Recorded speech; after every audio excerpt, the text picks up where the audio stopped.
السلام علیکم۔ اگر آپ میرے چینل پر نئے ہیں تو میرے چینل کو سبسکرائب کر لیں، شکریہ۔ یہ قانون قدرت ہے کہ وقت کے ساتھ ساتھ دکھ سکھ میں بدلتے رہتے ہیں، لیکن میرے ساتھ ایسا نہ ہوا۔ ہوش سنبھالا تو ماں کا رویہ اور ماؤں سے مختلف پایا۔ اس بات سے دل بجھا بجھا رہتا تھا، مگر کم سنی کے باعث اصل وجہ سمجھ نہ پاتی تھی۔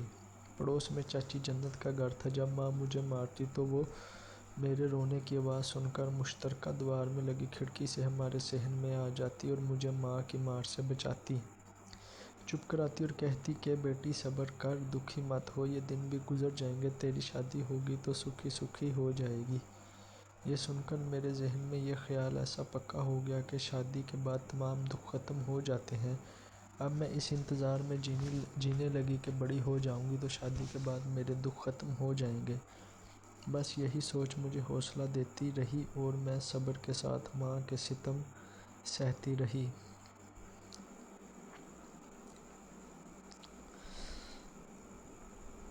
بابا جان کی کافی زمینیں تھیں، خوشحالی تھی، کھیت کھلیان، ہری بھری فصل کی صورت سونا اگلتے تھے، جس کی وجہ سے میرے بھائی افسر میں غرور آ گیا تھا۔ وہ سفید براق، کلفدار کپڑے پہنتا، تلے والا کھسا پیروں میں چمچماتا ہوا اکڑ کر چلتا تھا۔ اس کا اترانا والد کی وجہ سے تھا، جس سے گاؤں کے لوگ ڈرتے تھے۔ بھیا کا ایک لفنگا سا دوست تھا جس کا نام صاحب داد تھا۔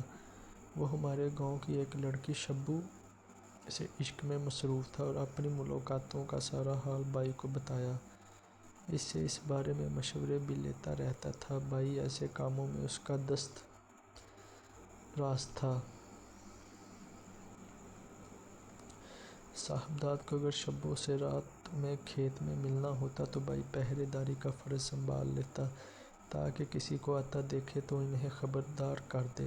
صاحب داد کا باپ بھلا داد بھی زمیں دار تھا، لیکن وہ ایک لالچی آدمی تھا۔ بیٹے کے عشق کا اسے پتہ تھا، مگر لڑکی غریب تھی، لہٰذا باپ نے اس سے شادی کی اجازت نہ دی، بلکہ تنبیہ کی کہ اگر تم نے اس چھوکری سے شادی کی تو میں تم کو گھر سے نکال دوں گا۔ تاہم شبو اور صاحب داد کی کھیتوں میں ملاقاتیں جاری رہیں۔ اڑتی اڑتی خبریں اللہ داد کے کانوں میں پڑیں تو وہ پریشان رہنے لگا۔ سوچا کیوں نہ بیٹے کی شادی کسی اچھے گھرانے کی لڑکی سے کر دوں۔ وہ اپنے دوست عادل خان کے پاس گیا اور بیٹے کے لیے اس کی لڑکی کا رشتہ مانگا۔ عادل خان خوشحال زمیں دار تھا اور اللہ داد سے اس کی پرانی دوستی تھی۔ اس نے فوراً ہاں کر دی۔ اگرچہ صاحب داد کے بارے میں ایسی ویسی باتیں اس کے کانوں تک بھی پہنچتی رہتی تھیں، لیکن اس نے یہ سوچ کر دوستی کا پاس رہا کہ لڑکے جوانی میں اس طرح کے معاملات میں ایک آدھ بار ضرور الجھتے ہیں۔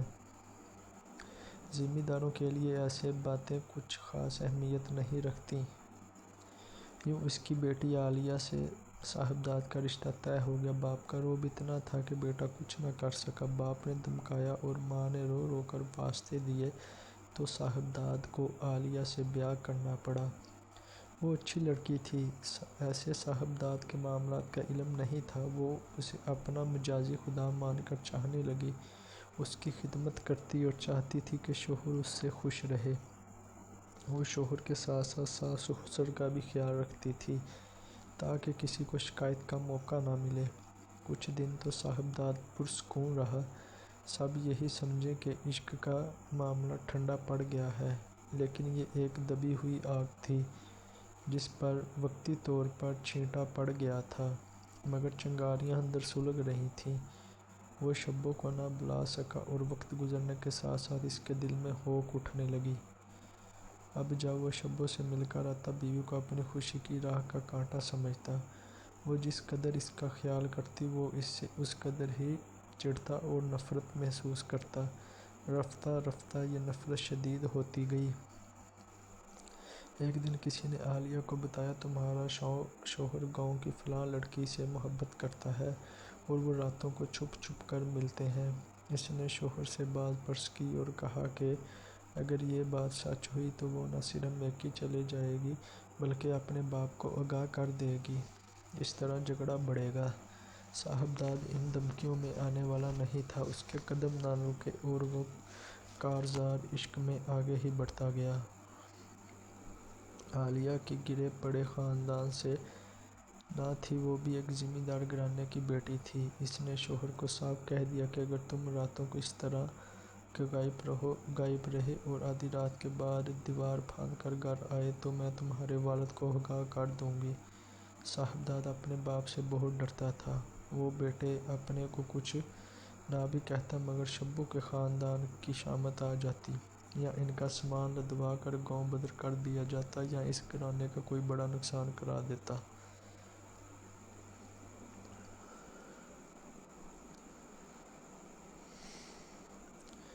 اب میاں بیوی میں جھگڑا بڑھتا ہی گیا۔ صاحبزاد شبو سے ملنے سے باز نہ رہ سکا، نہ عالیہ چپ رہ سکی، اس کا ویلا بھی بڑھتا گیا۔ گاؤں کی ایک عورت اس کو ساری رپورٹ دیا کرتی تھی۔ جب صاحبزاد عالیہ کی چیخ چیخ سے تنگ آ گیا تو اس نے سوچا کہ سوہرا نے تو میری زندگی اجیرن کر ڈالی ہے، میں بیوی کو طلاق بھی نہیں دے سکتا کہ باپ اڑے آئے گا، تو پھر کیا کروں؟ سوچ سوچ کر اس کی ہمت جواب دے گئی۔ ذہنی تناؤ نے اسے پاگل کر دیا، راتوں کی نیند اڑ گئی۔ باپ نے صاحبزاد کو خبردار کر دیا تھا کہ اگر اب بہو نے شکایت کی تو میں تمہاری خبر لوں گا، تم یاد رکھو گے۔ بالآخر اس نے مسئلہ کا عجب حل سوچ لیا۔ ایک دن وہ میرے بھائی کو اپنے ساتھ لے گیا۔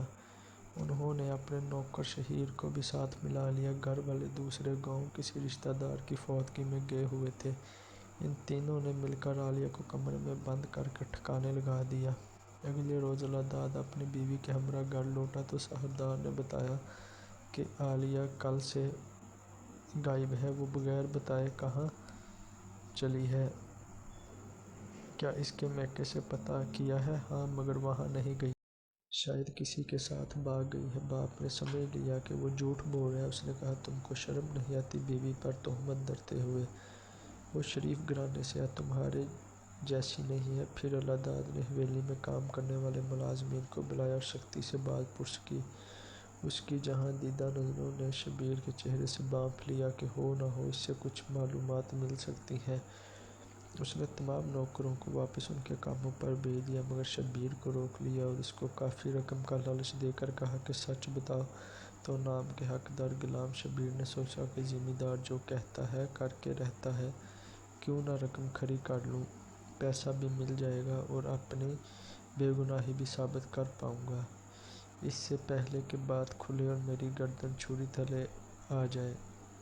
وہ گویا ہوا زمیندار صاحب، میں نوکر آدمی ہوں، آپ کا اور آپ کے بیٹے کا بھی۔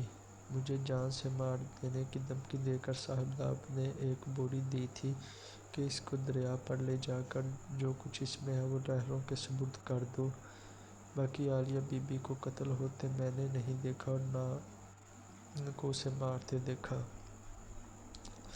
افسر خان اور آپ کا بیٹا آدھی رات کے بعد میرے کوارٹر میں آئے تھے اور مجھے جگا کر صاحب نے بوری میرے کندھے پر رکھ دی۔ دریا پہنچا تو میری قمیض پر خون لگ چکا تھا۔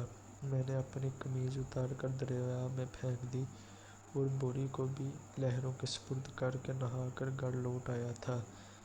جان کے خوف سے کسی کو نہیں بتایا، لیکن آپ نے میری حفاظت کا ذمہ لیا ہے تو بتا رہا ہوں۔ مجھ کو اس عمل میں شامل نہ سمجھیے، میں تو نوکر ہوں، آپ اور آپ کے بھی گھر والے میرے مالک ہیں، صاحبزاد بھی میرے مالک ہیں، میں مجبور اور کیا کر سکتا تھا۔ نہ مانتا تو وہ جو میرا حشر کرتے آپ جانتے ہی ہیں۔ اللہ کو یقین نہ آ رہا تھا اس کا بیٹا اتنا بے رحم اور سفاک بھی ہو سکتا ہے۔ وہ غم و غصے سے کانپ رہا تھا۔ افسر پر بھی حیرت تھی۔ وہ جوش میں بندوق لے کر گھر سے نکلا مگر اس کے چچا دروازے میں مل گئے اور اس کے تیور دیکھ کر اسے اپنے گھر لے گئے اور تمام احوال سن کر سمجھایا کہ یہ حل نہیں ہے کہ تم بیٹے کو مارنے چلے ہو، اس کا دوسرا حل سوچتے ہیں۔ چچا نے پنچایت کا حل بہتر جانا۔ پنچایت بیٹھی تو یہ فیصلہ ہوا کہ عالیہ کے بدلے میں عادل خان کو قاتل کے گھر سے کوئی لڑکی خون بہا میں دے دی جائے۔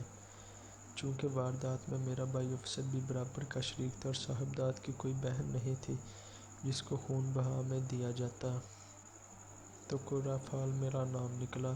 یوں مجھے عالیہ کے ورثاء کو دے دیا گیا۔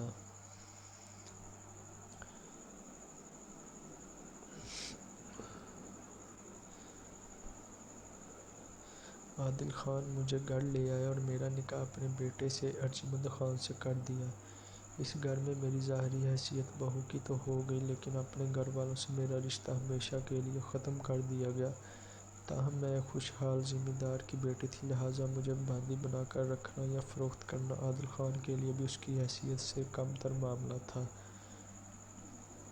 یوں مجھے بہو کا منصب تو دے دیا گیا، لیکن میری حیثیت باندھی کی ہی تھی، کیونکہ خون بہا میں آئی لڑکی ہمہ وقت مقتولہ کی یاد دلاتی تھی۔ صاحبزاد کو اس کے باپ نے روپیہ پانی کی طرح بہا کر قانون کے شکنجے میں جکڑنے سے بچا لیا۔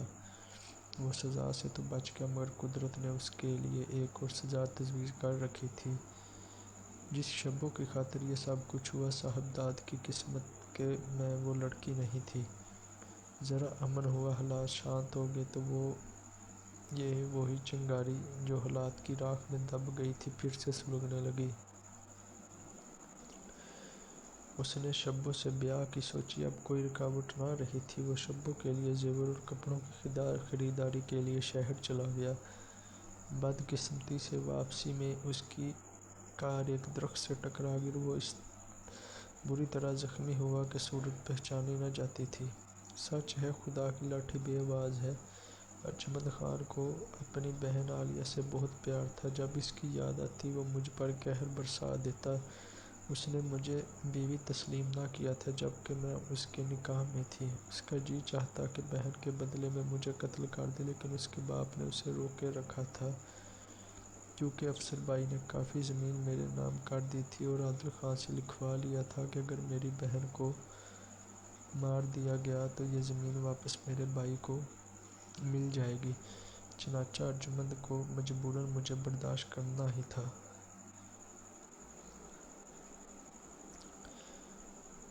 جب میں نے پہلے بچے کو جنم دیا تو بھائی افسر نے مجھے کہا کہ تم اب طلاق لینے کی کرو، جتنا وہ کہیں گے ہم اتنا تاوان ادا کر دیں گے۔ یہ بیٹا بھی اس کو دے دیں گے اور تمہاری شادی کسی اور سے کر دیں گے۔ تم کم از کم اپنی باقی زندگی ذلت سے تو نہ گزارو گی۔ میں بھی اس ذلت بھری زندگی سے چھٹکارا چاہتی تھی، لیکن جانتی تھی کہ وہ میرا بیٹا ہر حال میں چھین لیں گے اور میں اپنے لختے جگر کو کسی حال میں چھوڑ نہیں سکتی تھی۔ بس اپنے بیٹے کی خاطر میری ممتا نے تمام عمر ظلم سہنے کو ترجیح دی۔